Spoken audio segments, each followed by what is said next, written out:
कुकलिंग दोये कना जे नितो दाराय कान अगस्त 2 तारीख खन सेंसास हुयुग लगिदोग कना मेनकान आयमा गान दल संगठन से और आयमा गान बुद्धिजीवी को मेने अन तो ओकाटा आसाम रेन संताल को ओकाटा धर्म को ऑल लगिदोग कना से ओकाटा को ऑला आपे आसु संगठन से कोई आपे चे पे मेन किया ओकाटा धर्म पे अंगोज किया से नवा विषय दो नवा गिन मेन किया जे तिहिन इन रोड से इन मेन दो अडी ठीक दो बांग हुआ कारण ओना जायगा रे इन बनुኛ इन दो मिटेन स्टूडेंट्स लीडर हिसाब ते ओना रोड दो अडी ठीक दो बांग हुआ कना मेनखान मिटेन क्लियरली मेन दाड़िया जे निया ओक्ते रे अतार अफसर कना जे ओकाटा सेंसास हुयु लगी दो कना आर अडी इम्पोर्टेंट मिटेन आबो लगी ते जरूर मेना आ नवा सेंसास रे जते अकोय हो बांग हानते नाते कते मिटेन छाता रे मिटेन डाहार रे बुन हेज दाड़िया ओना दो सनाम सान्ताल पठो सौता होय नेहरे कना आर ओना खातिर ते नवा कथा मेनदा जे नवा रे आबो आयमा गान धर्म आयुरिया को मेना को ताबना तिहिन सान्ताल समाज जाहिर सगुन बैसी हिंदू सान्ताल समाज रुखिया बैसी तिहिन बुन नेल किया आपु नवा सान्ताली साहित्य परिषद खन एहब कता आयमा गान मिबार ओंकाना मिबार दल संगठन से मिबार आबुआ जातीय धर्म चला बनाव मिटेन संगठन को मेना उनको संस्था जाते अड़ी उसरा के नवा चितान रे दुड़ुब मिलाव कते नेहर को कना जाते दुड़ुब मिलाव कते नवा चितान रे मिटेन गोटा केटे रे बन हजुमा जे अपार लोअर गोटा के जाते आबो संताल को मिटेन ठई रे मिटेन जायगा रे बन हे दाड़िया और आबो काटा कना सेंसास नवा सेंसास रे जतो हर सहयोग कते मिटे छतार उमुल रे जते बन उमुलो नवा मिटे सनाम संताल पठो सोता नेहर कना और विशेष कायते आबरन धर्मीय गुरु को से धर्मीय लीडर को नेहर को कना जाते नवा विषय रे जेहेतु दिन और अक्ते हो अडिगान बनुआ और AWDCT हो नेहर थान कना जाते जतो को मिलाव कते नवा मिटेन मंच रे हे कते आबो नवा मिटेन गोटा केटे रे बन हजुआ अच्छा आरो कुकली थान नितो आसाम रे अडी डर आसनी लागू कदा मेनकान आसनी माय लागू का जे संताल जत को ना आसनी को नाम दा से बांग से जाम कते हो बको पड़ा कना से नाम पड़ाव कते हो जे नितो बारहे दिसम को चला कना कमीज लगी तो आसाम रे सरकार आसनी लागू कते चिका संताल हड़ को नाम दा से बांग नोटा विषय रे सरीगी तेहिम बन नेल किया जे आसाम सरकार ठे खन आयमा गान आसनी हजू कना आसनी एमाव को कना रेंगे ओरे हड़ को आर सालाते पठुआ कुड़ी कोड़ा को लगी हो चासो बासो हड़ लगी हो और जहां को कटी मटी को बागान दा लटू को बागान दा पुखरी को मेना तको आयमा लकाना गई असुल को डांगरा असुल को सुक्री असुल को आयमा लकाना आसनी हजू कना मेनखान दुर्भाग्य रे विषय दो नवा कना जे तिहिन हो आबुआ नजर रे से सनाम संताल पठुआ सौता नजर रे जे नित हो आबोरन हड़ दो आयमा गान हड़ गे वंचित रे हेना को तेम बन नेल के अडी कम हड़ गे जे नवा आसनी को नामदा और आयमा गान हड़ गे बाको नामदा आ नवा दो बारिया तरीका ते आबा भूल हुई मेना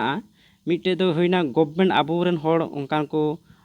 बाय सेंद्रा तु दाड़ी को कना से जहां गवर्नमेंट रन हड़ जहां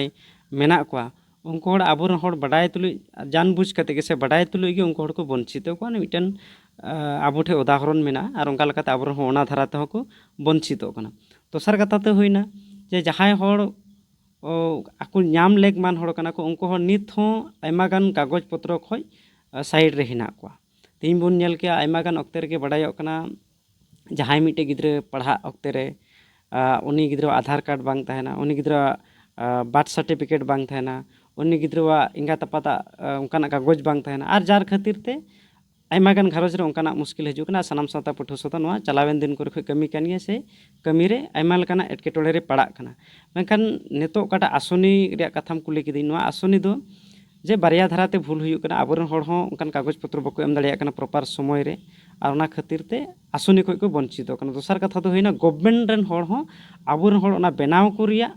और उनको हड़ जे नाम उचु करिया दो कोनो चेष्टा बनु आसे बनु आको हो बको इच्छाई कार जार खातिर ते आबोरन हड़ बको नाम दा आसनी और नवा दो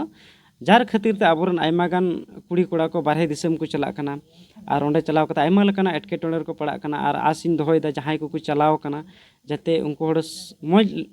धाराते आको टाका पैसा को सेविंग मा से को कम अर्जाव मा जाजुग मा बाबुन चला कारण अब आसाम दिसम रे मेना बना आसाम दिसम रे जुमी जगह जतो मेना तबना गो बाबा बयहा मिसरा जतो मेना को ओना खातिर ते जे ओंडे जाजुग मा बाबुन चला नोडे गेबुन हई रुवाड़ा जाते जतो हड़ गी नवा विषय रे जतो हड़ तिना चला बड़ाव कान को हड़ जाते नेहर को कना और साउते आबोरेन तिना हड़ मेना को ना संताली नोटिस से नवा संबाद माध्यम धारा तेगी आबोरे हड़ी नेहर को कना जाते आकोआ कागज पत्र साउते जहां सरकार हड़ मेना बीटीसी मेन लेखा नोडे मा बीटीसी काउंसिल रे बीपीएफ सरकार चला और बीपीएफ रन तीन मेम्बार्स को VCDC चेयरमैन को एहब करते तीन हड़ मेना जाते दायित्व को हतावमा और सांताल हड़ हो मिद बार मुरब्बी मेना बना आतु करे नुको हबन कुरुमुटुमा जाते आबन हड़ कोई हला को वंचित और जहां बृहत्तर आसाम रे मेना बना जाते जतो गी नेहर बन कना जे आबुन हड़ जाते अकालकाते को न्यामा और चलकाते बाको वंचित जतो हड़ गी जाते बन कुरुमुटुमा जाते प्रॉपर ये बन न्यामा और नोआ तथ्य को जाते अब बन सानाम सांताल पठुआ सावतार कोड़ा को नेहर को जाते नजर को दोया तेहन आयमा गान हड़ गी PMY ᱧᱟᱢᱚᱜ ᱨᱮᱭᱟᱜ ᱢᱮᱱᱟᱜᱼᱟ ᱚᱱᱟ ᱦᱚᱸ ᱱᱤᱛ ᱫᱷᱟᱹᱵᱤᱡ ᱵᱟᱠᱚ ᱧᱟᱢ ᱠᱟᱜ ᱯᱨᱚᱯᱟᱨ ᱦᱚᱲ ᱵᱟᱠᱚ ᱧᱟᱢᱮ ᱠᱟᱱᱟ ᱡᱟᱛᱮ ᱚᱱᱠᱟ ᱱᱚᱣᱟ ᱠᱚ ᱠᱷᱮᱛᱨᱚ ᱨᱮᱦᱚᱸ ᱡᱟᱛᱮ ᱥᱟᱱᱟᱢ ᱥᱟᱱᱛᱟᱲ ᱯᱟᱹᱴᱷᱩᱣᱟᱹ ᱥᱟᱶᱛᱟ ᱱᱚᱡᱚᱨ ᱨᱮ ᱫᱚᱦᱚᱭᱟ ᱢᱮᱱᱛᱮ ᱤᱧ ᱛᱮᱦᱮᱧᱟᱜ ᱦᱚᱝᱵᱟᱫ ᱢᱟᱫᱽᱫᱷᱚᱢ ᱥᱮᱫ ᱠᱷᱚᱱ ᱛᱷᱚᱲᱟᱧ ᱛᱟᱹᱠᱤᱡ ᱛᱚᱨᱟᱭᱮᱫᱟ सरकार मा आसनी एमोग कान गया मेनखान सरकार कमी रे से नितो न अब 6 शेड्यूल एरिया का बीटीसी रे अब सांताल हड़ को मेना को कमी दको से अबुरन हड़ अडी गान आसनी को वंचित कना मेनखान अबुरन हड़ बकु चेष्टायदा आपे पटुआ सावता से को चे पे मेन के को अंकु निया कथा गी जे तेहिन जहां की जहाटा पार्टी रे मेना बन कारण पार्टी दो इन लगित ते से आबो लगित दो इन इम्पोर्टेंट दो बांग कना ओना पार्टी खन ताहे कते आबोर हड़ चेक लेका तबुन लाहा दाड़ी को नोआ इम्पोर्टेंट कथा आनाते जतो हड़ गिन नेहर को कना जे जहां की जहाटा पार्टी गे ना पे जाते आबोरन आबुआ मिटन मुद्दा आबुआ मिटन एजेंडा है ना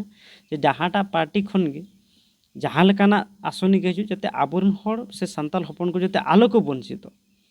बन मेनदा जे बीटीसी विषय रे जे बारहे रिया हम एनली जनरल हिसाब ते नोआ कथा दन मेनदा जे जाते आबू रन हड़ को जहां मेना जे जात लाहांती लेन खाय आबा समाज लाहांतिया समाज लाहांती लेन खाय ओलो पढ़ा रे जतो से लेकाते हरबंगिन मिटन उन्नयन हुई तो बना से डेवलपमेंट हुआ तो तिहिन जुदी आबुन हड़ जुदी प्रत्येक घरज रे रेंगे नाचार हड़ जुदी आर को रेंगेजोआ किसड़ को किसड़ा नोआ धाराते जुदी चला तबन खाय तो आबो काटा सांताल समाज ओकाटा पर्याय रे इदी बन मेनदा नोआ तो बांग हुआ नाइते नेहर को जे जहाटा पॉलिटिकल पार्टी गी जस्ती इम्पोर्टेंट दो पार्टी दो बांग इम्पोर्टेंट दो कना जे आमा पार्टी खन आमरन हड़ चेक लेका नाम चु दाड़े कना नोआ इम्पोर्टेंट कना नाइते नेहर को कना जाते नोआ विषय रे जरूर को विवेचना आर को कमी मा चेर मिटे कुकलिंग दोयदा सनम संताल पटुआ सावता कमी को नितो चे लेका चला कना अडी थुकुम गया से कमी अडी लेताड़ गे मेना नितो नेलो कना से पब्लिक को कुलिया जे आसुआ संगठन नितो संग्राम रे फेडोआ से बाय फेडोआ से नितो तिना हबी कदाय नोआ विषय रेम लई गया आंदोलन दो चला कान गया और बाय लंगाव कना सनम संताल पटुआ सावता दो निया ओक्ते आबो बन बडाय किया जे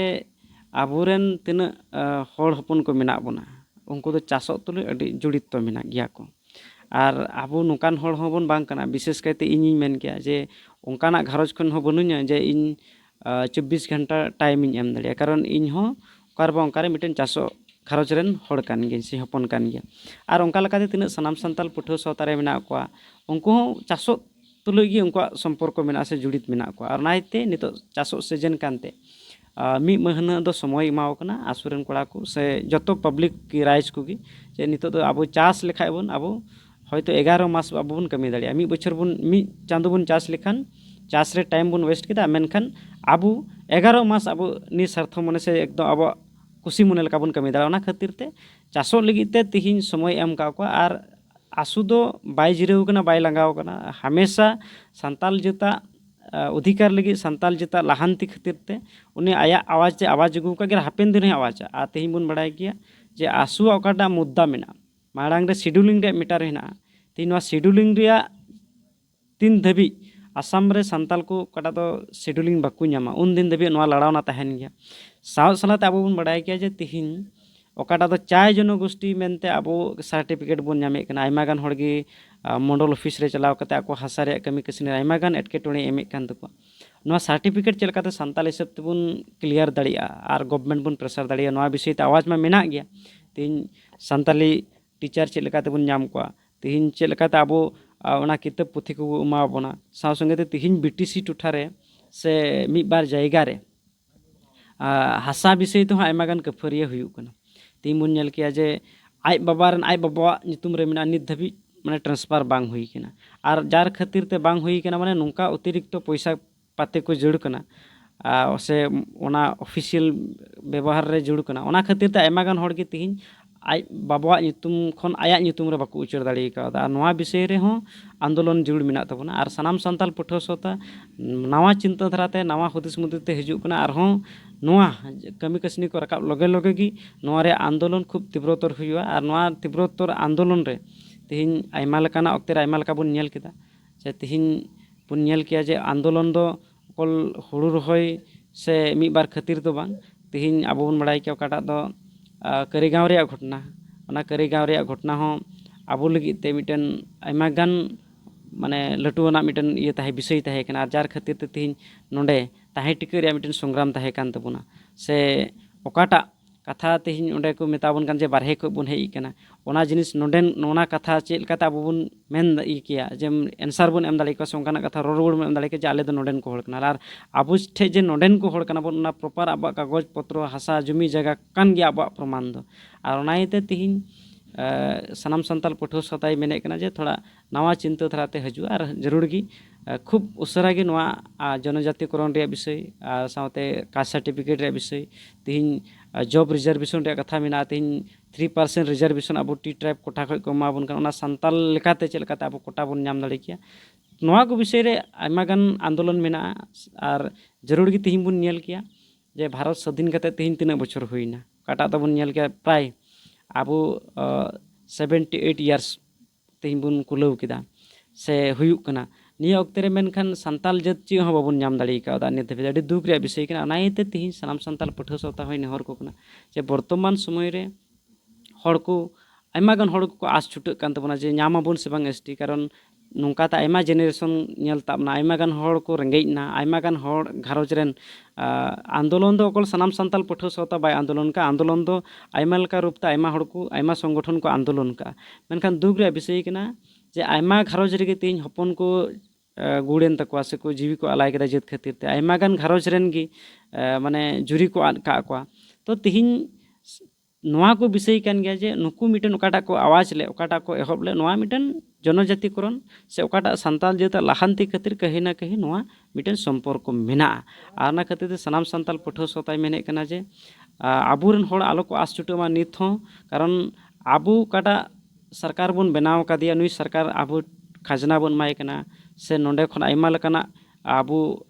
टैक्स से हतावे कना तिहिन ओना विषय ते आबु वोट काव दिया बन ओना वोट टैक्स और आयमा लकना जदि आबु नोंडे खन आबु बन एम काव देखा चिदा बन आस छुटा जरूर गी आबु तिहिन बांग गापा बन न्यामा सक्सेस दो ओंकाना बांग कना जे गापा गलंग न्यामा मेनखान जरूर नुआ मिटे कथाई मेना जे आबु सही तरीका ते आबु आंदोलन सही तरीका ते आबु मिटन ये जरूरत निया अक्ते रे आयमा गान हड़ बन हिटंग झड़ाव कना भाग भागो कना बन तो निया आसिन दोहयदा जे से नेहर को कना मी बार हड़ को जाते आलो आस छुटे बन और आलो बन भागो मा कारण जुमिद गी लाहांती किना लाहांती गे आबुआ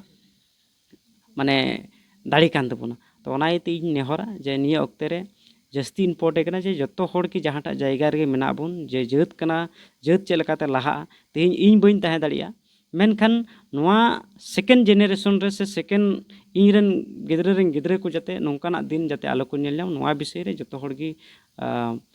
जतो हड़ बुन हुदिसो और हुदिस काते के जाते आबो ओकाटा अधिकार हेना नवा अधिकार अवरी नामो धबी सानाम सानताल पठो सौता आय आंदोलना और चाहे पठो सौता रे बनु जहां जहांटा थोक रे मेना बन चासो हड़ हो मिटन आंदोलन कान तबन गया तिहिन आंदोलन दो डाहार रे आंदोलन लेखा जे आंदोलन दो सुमुंग दो बांग कना तिहिन बुन नेल लखान दुकान करे से दुकान व्यवस्था को आबोरेन हड़ तिना गान को फे बेपारे कान तबना बनु को तिहिन तिना गान हड़ दो आबो चे को मेता व्यापार बनिज सावते तिहिन चाकरी बाकरी मज मज माने पदवी रे मेना बना बनु बना जार खातिर ते तिहिना तारीख रे आबो आंदोलन सही तरीका ते बाबन ली दाड़िया कना आर कारण तिहिन बुन नेला नवा आंदोलन आसाम लेवल खन दिल्ली लेवल दो माने इन एजी बांग थाहे कना आर जरूर गी सक्सेस हुई कान गया मेनखान आरहो कमी रे मेना जरूर गी आबो नवा आबवा आस जुना मेना सरकार पुरो तबना मेनते इना पतियो मेना अच्छा आसुआ संग्राम रे लाहा दिन को नेल हेज कना जे बैहड़ रे संग्राम का ओका दो भुई रोई बोले हुड़ू रहोय नितो चे ओना संग्राम आलांग रकाबाय से बांग ओना अक्ते मिटन समय और अक्ते ताहे कना आ नितो हो समय और अक्ते दो मेना गया मेनखान नवा दो सनाम डिस्ट्रिक्ट कमिटी रेन दायिक ताहे कान तकवा से उनको हुदिस नाम जुड़ ताहे कना जे ना भुई रोई प्रतिबाद हो जेहेतु आबो ओना भुई रोई प्रतिबाद दो मिटन नवा ताहे कना जे तिहिन आबो काटा चा जनगोष्ठी को मेताबन कान तो तिहिन जे आबो चा बागान रे बाबन कमी कना से चा जनगोष्ठी बन बांग कना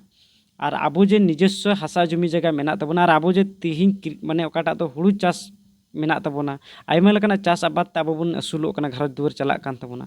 तो नोना मिटन सबिद लगी के भुईरुई प्रतिबाद ताहे कना और ना भुईरुई प्रतिबाद दो समय अक्ते रे हुई चुई दो जरूर मेना और नेहर को कना जते जहां डिस्ट्रिक्ट नितो हो जदी ओंका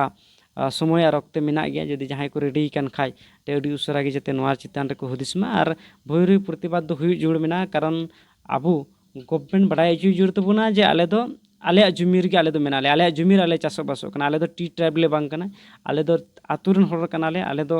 आले जुमी जगह नित हो खेत बड़गी माने खेत हासा को मेना गया नित हो आले चास आबाद काते ले असुलो कना मेनते नोआ प्रतिबाद हुई चुई दो अडी इम्पोर्टेंट गया मेनते भाभी हुदिस तीन आले गलत अखड़ा रे सेलेद एनते और टाइम एम दड़ी दाते आले संताली नोटिस चैनल से कोई आयमा आयमा सराह जोहार ले एमाम